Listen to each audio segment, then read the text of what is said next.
ٹںڈو آدم میں چوری ڈکیتی کی وارداتیں تھم نہ سکیں، ڈکیت دندناتے پھرنے لگے۔ ٹںڈو آدم سے نمائندہ شہادت نیوز محمد یونس عباسی کی رپورٹ کے مطابق ٹںڈو آدم اور اس کے گرد و نواح میں بڑھتی ہوئی چوری ڈکیتی، رازدنی، لوٹ مار اور بجلی اور گیس کی لوڈ شیڈنگ کے خلاف پریس کلب ٹںڈو آدم کے سامنے امیر جماعت اسلامی ضلع سانگھڑ عبدالغفور انصاری، نائب امیر مشتاق احمد عادل کی قیادت میں ایک بڑا احتجاجی مظاہرہ کیا گیا۔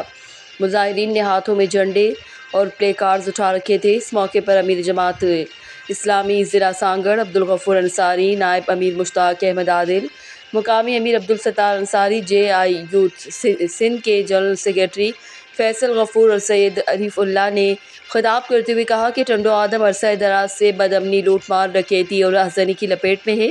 گھروں میں ڈاکے اور موٹر سائیکلوں کی چوری عام ہے۔ مطلوب پٹھان بھی موجود ہیں۔